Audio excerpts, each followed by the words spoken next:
Studies show that 70% of people regularly mask their emotions at work, at home, and even alone in their car before walking through the front door. 70%. But most of those people don't even realize they're doing it. It's just become the air they breathe. You're not most people. You know you do it. You've always known.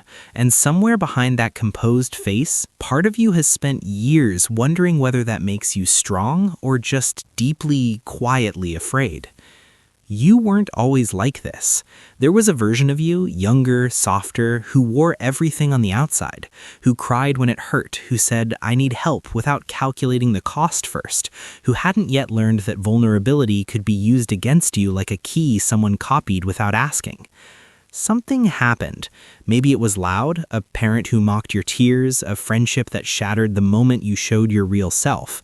Maybe it was quiet, 100 small moments where you reached out and got nothing back until your nervous system simply said, "Enough, we're not doing that anymore." So you adopted. You became the one who holds it together, the one people lean on, the one who handles it. And you got so good at it that eventually people stopped asking if you were okay because you always looked like you were. And the terrifying part, you started to prefer it that way.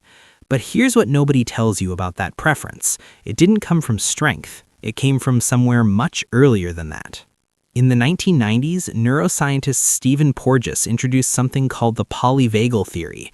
Without the jargon, your nervous system is constantly scanning the world around you, asking one question: is it safe here? And when the answer has been no enough times, your body stops waiting for danger to arrive. It builds a wall first. It learns to regulate alone, because alone felt safer than exposed. This isn't a personality quirk. This is your autonomic nervous system doing exactly what it was designed to do: protect you. When Porges talks about the shutdown state, he's describing something you might recognize, that eerie calm you feel in crisis, the way your face goes neutral right when everything is falling apart. Other people panic. You go still. That stillness isn't emptiness. It's armor your body forged in real heat. But the armor was built for a fire that may have already gone out, and that's where things get complicated.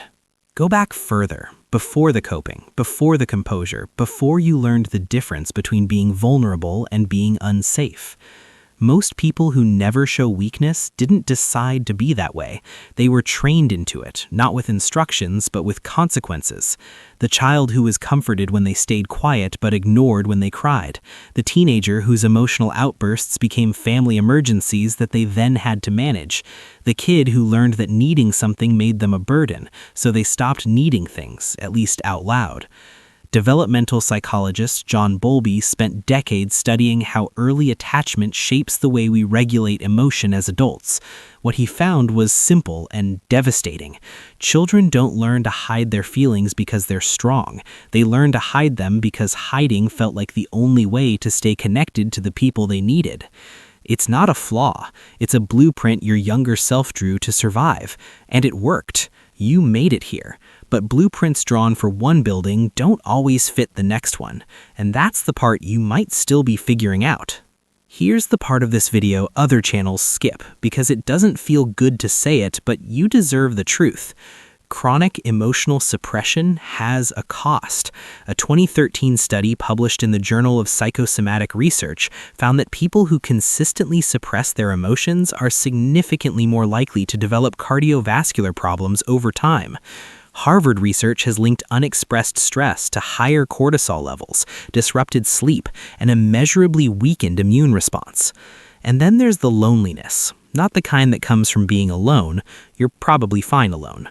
The kind that comes from being surrounded by people who think they know you, while the real you sits somewhere behind your eyes, unseen, unchosen, untouched. You've been strong for so long that people have forgotten, or never knew, that you are also a person who sometimes doesn't know what to do next.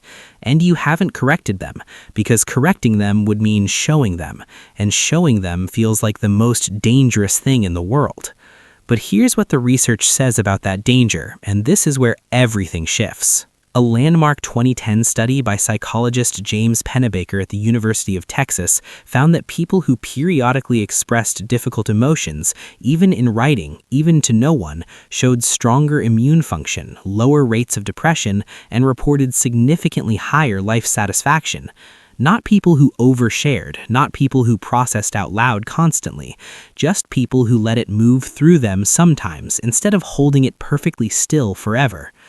And a 2020 meta-analysis in Emotion Journal found that individuals with high emotional regulation capacity, the ability to choose when and how to express, showed greater resilience, better relationships, and higher leadership effectiveness than both chronic suppressors and chronic expressors.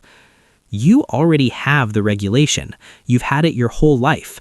What the research is pointing at isn't that you need to become someone who falls apart more easily. It's that the ability to choose, to selectively lower the armor in spaces you've deemed safe, is the actual superpower. The suppression was the training wheels. Selective openness is the skill.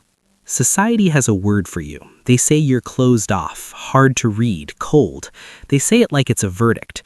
But here's the word that actually fits: calibrated. You are not someone who can't feel. You are someone who learned to feel privately, process internally, and present only what you've deemed safe to present. That is not a deficit in emotional intelligence. In many contexts, that is emotional intelligence.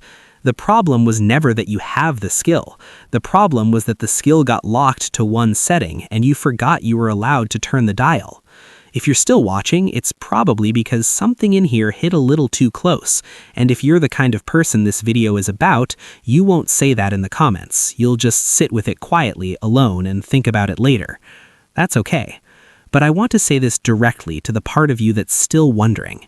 There is nothing wrong with you. The wall made sense. It kept you safe when you needed to be kept safe. And it can come down.